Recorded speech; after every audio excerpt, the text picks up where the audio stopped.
محترم حاضرین،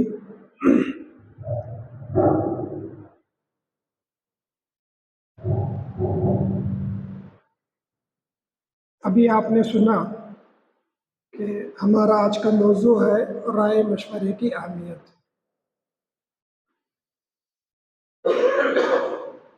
دنیا میں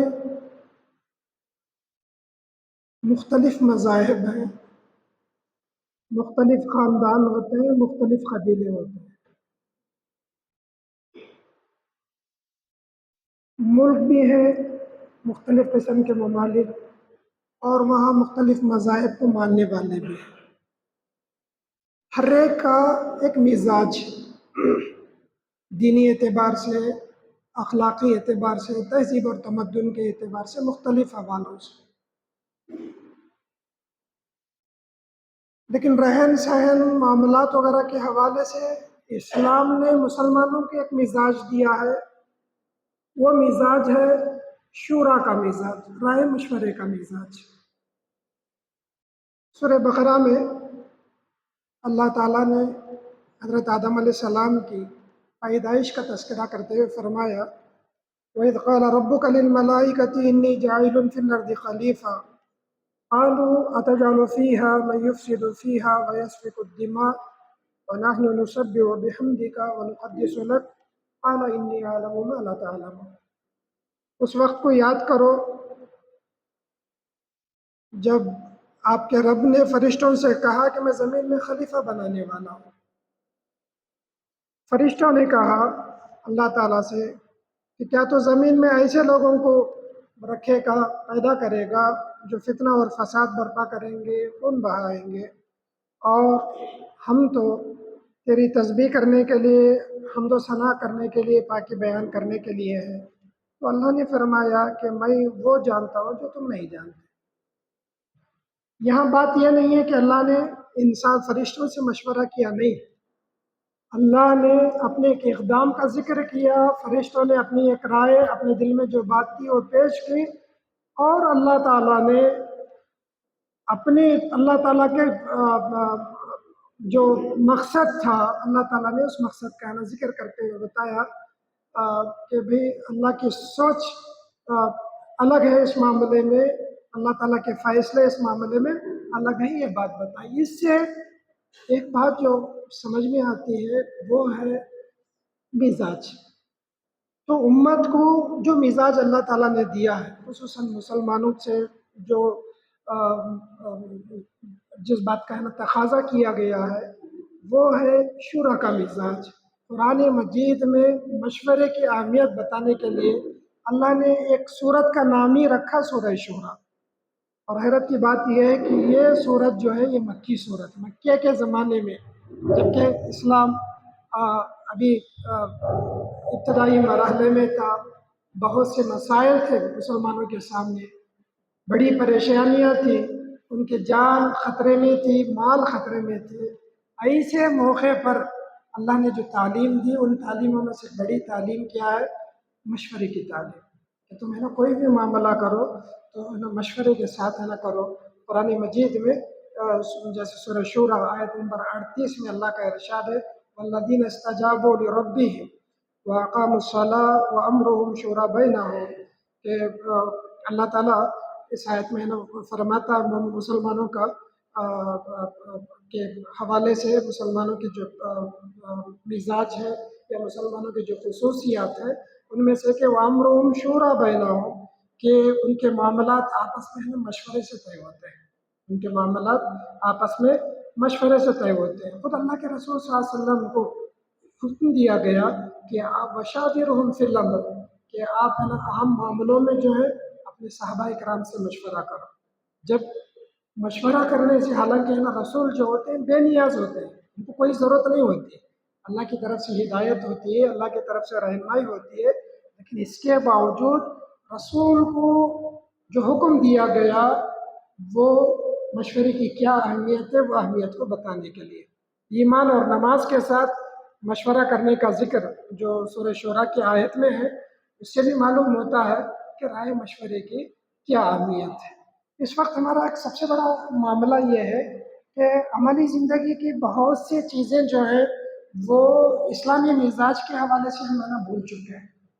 عملی زندگی میں گھر میں ایک بڑا آدمی ہوتا ہے، باپ ہے مثال کے طور پر، اگر وہ طاقتور ہے، مزاج میں ذرا سخت ہے، گھر کے پورے معاملات اس کی مرضی کے مطابق چلتے ہیں۔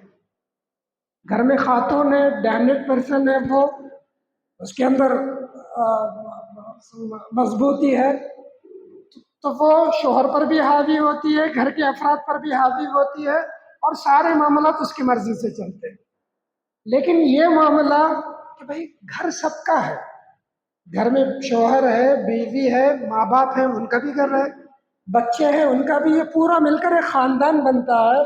ہر ایک کو اللہ تعالیٰ نے دماغ دیا ہے، ان کی خواہشیں ہیں، ان کے جذبات ہیں، اور ہر ایک کا اپنا اپنا ایک میدان ہے۔ تو ظاہر بات ہے کہ ایسی صورت میں اگر 5 قسم کے افراد گھر میں ہیں تو 5 قسم کے افراد میں آپ گھر کی جو ذمہ داریاں ہیں یا گھر کا جو مفاد ہے آپ تقسیم کریں تو ہر آدمی کے پاس 20% ہی ہے نا مفاد آتا ہے۔ تو اس کا مطلب ہے 5 قسم کے افراد ہیں، اور ایک ہی فرد گھر میں حکومت اگر چلاتا ہے یا ایک ہی فرد اسی کی مرضی چلتی ہے، اس کا مطلب ہے کہ صرف 20% وہاں ہے نا مفاد کو ملوث رکھا جاتا ہے، یا 20% دماغ کا استعمال ہوتا ہے، باقی 80% مفادات کا استعمال نہیں ہوتا ہے۔ بہت سی باتیں اسی طریقے سے، مثال کے طور پر مرد آدمی گھر میں ہے، باہر روزانہ 10 گھنٹے 12 گھنٹے باہر رہتا ہے، صبح 8 بجے گھر سے چلا گیا، شام میں 8 بجے ہے نا گھر بنا وہ پہنچتا ہے، تو اوسطاً 10 سے 12 گھنٹے وہ گھر سے باہر رہتا ہے۔ باہر کی دنیا اسے اچھی معلوم ہے، کاروبار اچھا معلوم ہے، ساری چیزیں، لیکن گھر کی دنیا اسے کیا معلوم ہے؟ گھر کی دنیا اسے کیا معلوم ہے؟ گھر چلانے والی اوسطاً عملاً کام کرنے والی کون ہوتی ہے؟ خاتون ہوتی ہے، بیوی ہوتی ہے۔ آدمی اگر باہر کے معاملے میں اگر ہے نا اپنی مرضی چلاتا ہے تو ایک حد تک اسے تسلیم کیا جا سکتا ہے، لیکن وہی آدمی گھر کے معاملے میں بھی دخل دینے لگے، گھر کے پردے کیسے ہوں گے اس کا بھی فیصلہ وہی کرنے لگے، گھر میں ہے نا کس قسم کا کے برتن ہے نا لائے جائیں گے اس کا فیصلہ وہ کرنے لگے، تو پھر آپ سوچ کر دیکھ لیجئے گھر کے معاملے کیسے چلیں گے۔ تو اسی لیے اسلام نے جو تصور دیا ہے، تصور یہ کہ ہم گھر کے معاملے، گھر خصوصاً مشورے کا جو معاملہ ہے، مشورے کا آغاز ہم اپنے گھروں سے کریں، مشورے کا آغاز ہم اپنے گھر سے کریں، اور گھر میں اگر بیوی ہے تو بیوی سے بھی مشورہ کریں، بہت معاملوں میں بچے ہیں تو بچوں سے بھی مشورہ کریں۔ اس کا سب سے بڑا فائدہ یہ ہوگا کہ گھر میں ہر آدمی کو اس کی اہمیت ہے یہ احساس ہوگا۔ بچے ہیں، آج کے زمانے میں بڑا مسئلہ یہ ہے کہ بھی بچوں کا تعلق ماں باپ سے کٹتا جا رہا ہے، ماں باپ کی ہے نا اہمیت تو نہیں سمجھ رہے ہیں، ماں باپ کو ہے نا مقام نہیں دے رہے ہیں، بڑے بڑے ہوتے ہیں ماں باپ کو ہے نا جواب دینے لگتے ہیں، ماں باپ کے کام میں وہ ہے نا شریک نہیں ہوتے، مدد میں آگے نہیں بڑھتے۔ یہ ساری شکایتیں اپنی جگہ ہیں، لیکن سوچنے کی ایک بات یہ ہے کہ ہم ماں باپ گھر کے معاملے میں، زندگی کے معاملے میں اپنے بچوں کو کتنا انوالو کرتے ہیں، کتنا انوالو کرتے ہیں۔ آپ نے شروع سے مزاج ہی یہ نہیں دیا کہ گھر کے معاملوں میں آپ اپنے بچوں کو شریک کریں، تو پھر گھر کے معاملوں میں آپ کی مدد کرنے کے لیے بچے سامنے کیسے آئیں گے؟ اسی لیے ہم ہر معاملے میں، گھر کے معاملے بڑے معاملے ہیں جن کا تعلق ان سے نہیں ہے، ٹھیک ہے، وہ بیڈ روم میں معاملے وہ طے کر لے، یا بیوی کے معاملے وہ آپس میں طے کر لے، اور دوسرے معاملے، لیکن گھر کے معاملے، زندگی کے معاملے، وہ معاملے جن کا تعلق بچوں سے ہے، یا جن سے جن معاملوں کا تعلق ہے، ان کو اس معاملے میں شریک کرنے کا سب سے بڑا فائدہ یہ ہوگا کہ شروع ہی سے ان کو یہ احساس ہوگا کہ بھئی ہماری بھی کوئی اہمیت ہے، ہماری بھی کوئی اہمیت ہے۔ بچے ہیں، بچوں کو آپ شریک کرتے ہیں، بچوں میں اعتماد پیدا ہوگا، بچوں میں ہے نا بھروسہ پیدا ہوگا، اپنے آپ کو ہے نا وہ کچھ ہے نا سمجھنے لگیں گے۔ آپ ہے نا معاملے، جس معاملے میں ان کے سامنے ہے نا رکھیں گے بات، یا ان کا مشورہ لیں گے، بھلے سے ان کا مشورہ قابل ذکر نہیں ہوتا ہے، ٹھیک ہے، لیکن اس کے باوجود بھی ہم بھی کچھ ہیں، یہ احساس آپ بچوں کو شروع ہی سے دینے والے ہوں گے۔ اس کے علاوہ بھی اس معاملے میں خصوصاً ہم یہ جو سمجھتے ہیں کہ بچے ہیں، ذہن ان کا کام نہیں کرتا، نہیں، بسا اوقات ان کا ذہن کام کرتے رہتا ہے، وہ کسی اور کام میں شریک رہتے ہیں، کسی اور کام میں وہ بزی رہتے ہیں، لیکن ان کا دماغ ماں باپ کی باتوں کی طرف بھی ہوتا ہے۔ ایک چھوٹا سا واقعہ، اگرچہ کہ لطیفہ کی حیثیت ہے اس کی، لیکن ہے اس کے اندر ایک سبق۔ ہمارے یہاں کوئی استاد ہیں، تقریباً 15 سال پہلے کی بات ہے، ان کے 2-3 بچے جو ہیں وہ اسکول میں پڑھتے تھے، چھوٹے بچے تھے 7-8 سال کے۔ ان کے ایک رشتہ دار آئے، آنے کے بعد انہوں نے خوشخبری سنائی کہ بھائی میرے یہاں ولادت ہوئی ہے، لڑکا ہوا ہے، اور نام بتائیے۔ نام میں ایسا رہنا، آخری میں اللہ رہنا، محب اللہ، عابد اللہ، اس انداز کے نام انہوں نے گنائے، یہ نہ اللہ آخری میں رہنا ہے۔ تو ہمارے جو حافظ صاحب تھے وہ مختلف نام گنا رہے تھے، یہ نام دیکھو، یہ نام دیکھو۔ ایک نام آتا تو کہتے نہیں ہمارے محلے میں ہے، یہ نام پرانا ہے، یہ ایسا ہے، وہ ویسا ہے۔ چھوٹے جو بچے ہیں، کوئی اس میں 5 سال کا تھا، 6 سال کا تھا، کوئی اس میں 6 سال کا، 7 سال کا بچہ ہے، وہ ٹی وی دیکھ رہا ہے اس وقت، اور ٹی وی میں جو ہے کعبۃ اللہ کی تراویح چل رہی ہے۔ وہ بچہ اپنے والد سے، والد اور وہ رشتہ دار دونوں بیٹھ کر باتیں کر رہے ہیں، اور یہ لوگ ٹی وی میں مگن ہے۔ بچہ تھوڑی دیر کے بعد کہتا ہے ابا کعبۃ اللہ نام رکھے تو کیسا رہے گا، ہمارے اسکول میں کسی کا نام نہیں۔ چھوٹی سی سوچ، بات آپ شریک نہیں کی ہے، بات آپ کر رہے ہیں، بچے کا دماغ کسی اور پر ہے، لیکن آپ یہ سوچ کر دیکھ لیجئے تھوڑی دیر کے لیے آپ ہٹا کر، بچے کی بات میں کچھ وزن ہے یا نہیں ہے؟ بچہ آپ کا سوال سمجھنے کی صلاحیت رکھتا ہے یا نہیں رکھتا ہے؟ آپ کا مسئلہ سمجھنے کی بچہ صلاحیت رکھتا ہے یا نہیں رکھتا ہے؟ اگر اس طریقے سے ہم بچوں کو شروع ہی سے اس میں شریک کرنے والے اگر ہم بنیں گے تو اس کا سب سے بڑا فائدہ یہ ہوگا کہ ہمارے مسائل کو سمجھنے کی صلاحیت ان کے اندر پیدا ہوگی، ذمہ دارانہ احساسات بچپن ہی سے ان کے اندر پیدا ہوں گے۔ ذمہ دارانہ احساسات، وہ گھر کے معاملے میں دلچسپی لینے والے بنیں گے، زندگی کے معاملات میں شریک رہنے والے بنیں گے۔ بچپن ہی سے گھر کا شعور، گھر کی ذمہ داریوں کا احساس، گھر سے دلچسپی، گھر کے مسائل سے دلچسپی، یہ چیزیں ان کے اندر ہے نا پیدا ہوگی۔ اس کا فائدہ یہ ہوگا کہ بچے بچپن ہی سے باشعور بنیں گے اور ان کا دماغ ایک صحیح راستے پہ استعمال ہوگا۔ اور بچوں کو اللہ تعالیٰ نے قدرتی طور پر ایسا بنایا ہے کہ آپ بچے کو خاموش بٹھا نہیں سکتے۔ مثال کے طور پر آپ مسجد میں بٹھائے ہیں، حسیریں بچھائے ہیں، بچوں کے سامنے کوئی آدمی خطاب نہیں کر رہا ہے، کوئی بات نہیں بتا رہا ہے۔ جو بچے ذہین ہوتے ہیں، ذہانت کا آپ استعمال نہیں کریں گے، ان کی ذہانت اگر صحیح راستے میں استعمال نہ ہو، غلط راستے میں استعمال ہوگی۔ کچھ کام نہیں دیں گے تو کم سے کم وہ حسیر پھاڑنے کا کام تو کریں گے۔ کیوں؟ ان کا دماغ استعمال ہونا ہے۔ ان کے دماغ کے استعمال کا صحیح طریقہ یہ کہ بچپن ہی سے ہم یہ ماحول ہم انہیں گھروں کے اندر پیدا کریں۔ اسی کے ساتھ ساتھ گھر میں ہے نا بیوی ہے، بچیاں ہیں، خواتین ہیں، ان کو بھی ہم ہے نا مشورے میں شامل کر لیں۔ گھر کے مسائل میں جو مسائل ان سے متعلق ہیں، بہت سے کچھ فیصلے ان کو کرنے کے لیے ہم چھوڑ دیں۔ گھر کے فیصلے، گھر کے پردے کیسے ہوں، گھر کے برتن کی گھر کی کیا ضرورتیں ہیں، وہ معاملے ان کے حوالے کر دیں۔ ان کو بھی اعتماد میں لیں، ہم ان کو بھی ہے نا اہمیت ہم دیں، ان کو بھی اس طریقے سے عملی زندگی میں ہے نا ان کو شامل کرنے کی کوشش کریں۔ اسی طریقے سے گھر میں شوہر ہے، بیوی ہے، ان کے ماں باپ ہوتے ہیں، زندگی جن کی پوری تجربے میں گزر چکی ہے، ہم نے ریٹائرڈ بنا کر ان کو رکھ دیا گھر مطلب کونے میں، بس کچھ بھی نہیں ہے، وقت پر ہے نا ان کا کچھ کھانا پہنچا دیے، چائے پہنچا دیے، دوا پہنچا دیا، قصہ ختم۔ ان سے کوئی فائدہ، کوئی ہے نا ان سے ان کا استعمال ہی نہیں کرنا۔ یہ جو صورتحال ہے، یہ صورتحال بھی انتہائی نقصان دہ ہے۔ وہ لوگ جو اس عمر کے اس منزل میں پہنچے، زندگی بھر کے تھپیڑے کھا کر وہاں تک پہنچے، اس قسم کے ہزاروں مسئلے انہوں نے اپنی آنکھوں سے دیکھے ہوں گے۔ اگر آپ ان قسم کے معاملوں میں آپ ان سے مشورہ کریں گے، اپنے مشوروں میں وہ شامل کریں گے، یقین مانیے قرآن احادیث میں ایک بات یہ بتائی گئی ہے کہ بھئی البرکۃ مع کبارہ ہے، کہ تمہارے بڑوں میں اللہ تعالیٰ نے برکت رکھی ہے، اور بڑوں کو شامل کرنے میں ایک بڑا فائدہ یہ ہوگا کہ ان کے ذریعے سے اللہ تعالیٰ نے برکتیں پیدا کرے گا۔ اور اس کے ساتھ ساتھ ایک معاملہ آپ ان کے سامنے رکھیں گے، ممکن ہے اس وقت وہ آپ کو مشورہ نہ دے سکے، لیکن دن بھر وہ سوچتے رہیں گے، دن بھر بار بار وہ خیالات ان کے ذہن میں آتے رہیں گے۔ گھر میں ہیں، آخری منزل میں ہیں، اللہ تعالیٰ کی طرف رجوع ہونے والے وہ ہوتے ہیں، دعائیں بھی کریں گے، اور اللہ تعالیٰ ان کے ذریعے سے بہت سی اچھی باتیں ہمارے سامنے لائے گا۔ تو مختصر بات یہ ہے کہ ہم مشورے کا جو یہ مزاج ہے، یہ مزاج اسلام کا دیا ہوا مزاج ہے، مزاج شورائی، یہ مزاج آج ہماری امت میں نہیں ہے، اس وجہ سے کہ بھئی اس کا آغاز جہاں ہمارے اپنے گھر سے کرنا ہے، اسی معاملے میں ہم فیل ہیں، وہی ہم توجہ ہم نہیں دے رہے ہیں۔ اس کے بجائے ہم گھر سے یہ چیز شروع کریں۔ ایک آدمی ہے، کمائی مختصر ہے، 15,000 20,000 وہ کماتا ہے، بسا اوقات اس کے پیسے جو ہیں گھر کے لیے بس نہیں ہو رہے ہیں، گھر کی زندگی چلانے کے لیے تنگی ہو رہی ہے۔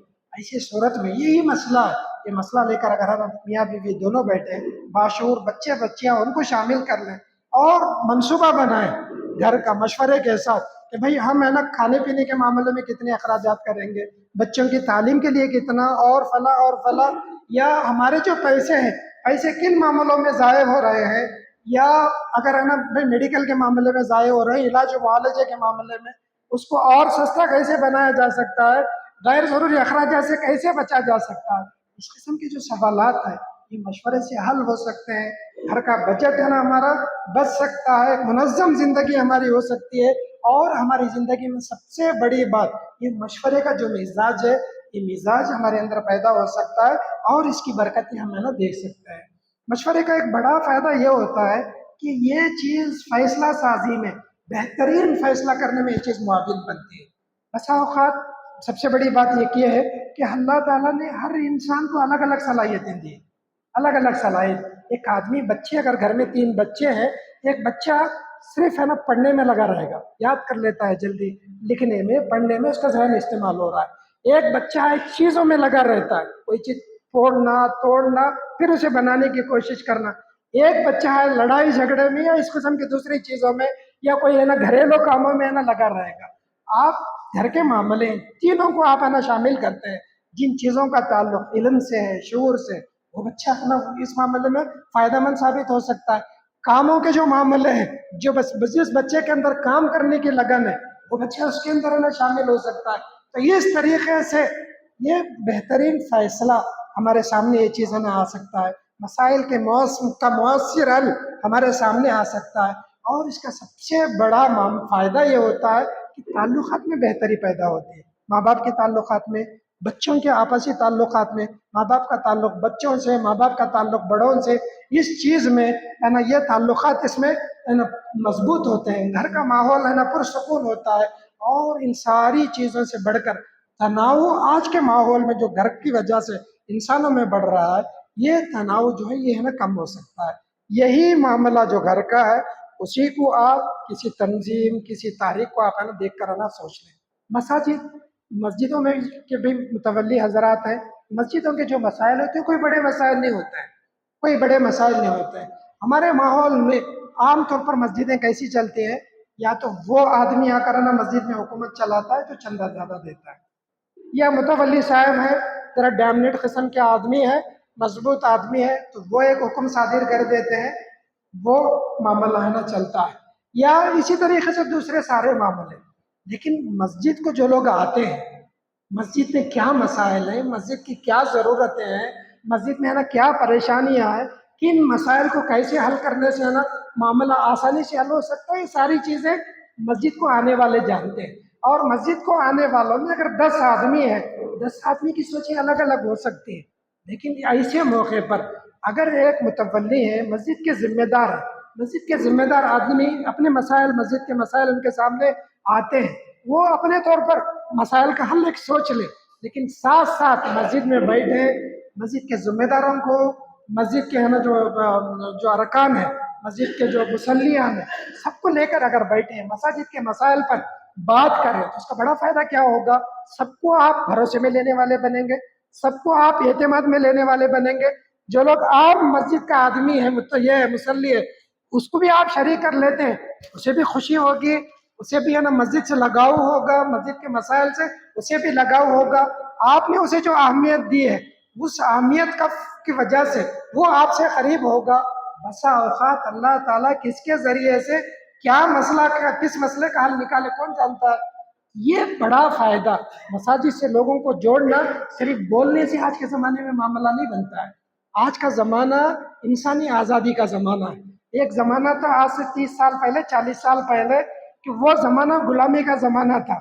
آپ مالدار تھے, آپ کے پاس ایک نوکر کام کر رہا تھا, تو آپ ہے نا سلسلے نسب دیکھ سکتے ہیں. اس کا باپ بھی آپ کے خاندان میں کام کر رہا تھا, اس کا دادا بھی, پڑدادا بھی, لکڑ دادا بھی, یہ سلسلہ چل رہا تھا. اور اس میں ہوتا کیا تھا کہ بھائی نوکروں کا ایک سلسلہ ہوتا, گھر کے افراد ان سے کام لیتے, ان کے دکھ درد میں, ان کے دکھ سکھ میں یہ لوگ شامل ہوتے. یہ دونوں طرف سے تعلق ہوتا تھا. لیکن آج کا زمانہ وہ نہیں. آج کا زمانہ آزادی کا زمانہ, آزاد ذہن کا. اسی سلسلے کا آج کا بچہ, آپ اس کے ساتھ کتنا بھی اچھا کریں, اگر آپ اس کی انا کو ٹھیس پہنچاتے ہیں تو کسی نہ کسی مرحلے میں وہ آپ کے سامنے سینہ تان کر ٹھہرے گا. کیوں؟ کیونکہ آج حالات بدل چکے. آج حالات بدل چکے. آج کا آدمی چاہتا یہ ہے کہ ریسپیکٹ دو, ریسپیکٹ لو, آپ عزت دو, عزت لو. یہ آج کا ماحول ہے. تو آج کے ماحول میں مساجد میں, جماعتوں میں, جمعیتوں میں کہیں بھی اگر ہے نا مسائل پیدا ہو رہے ہیں, اختلاف پیدا ہو رہے ہیں, تو وہاں سب سے بڑی وجہ یہ ہے کہ وہاں دوسروں کو احترام دینے کا, دوسروں کو مقام دینے کا, دوسروں کو عزت دینے کا ماحول ہے نا وہاں کم ہے. ایک ذمہ دار کی حیثیت سے, ایک متولی کی حیثیت سے آپ سب کو اگر ہے نا جمع کرتے ہیں, سب سے مشورہ آپ لیتے ہیں, سب سے مشورہ لیتے ہیں. بسا اوقات آپ نے جو سوچا ہے اس سے کوئی بہتر مشورہ آتا ہے تو آپ اسے قبول کرتے ہیں, سب کے سنتے ہیں, سب کی واہ واہی کرتے ہیں, سب کی ہمت افزائی آپ کرتے ہیں. لیکن اس کے اثرات کیا ہوتے ہیں؟ اس کے بجائے آپ نے ایک مسئلے کا حل سوچا, وہی حل آپ اگر ہے نا بیان کر دیتے ہیں, قصہ ختم کر دیتے ہیں.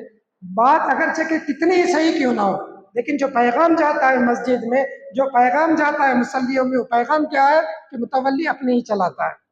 یہ صورتحال ہے. اس صورتحال کو بدلنے کی ضرورت ہے. اس صورتحال کو بسا اوقات اللہ کے رسول صلی اللہ علیہ وسلم بڑے بڑے مسائل میں سب سے مشورہ کرتے تھے.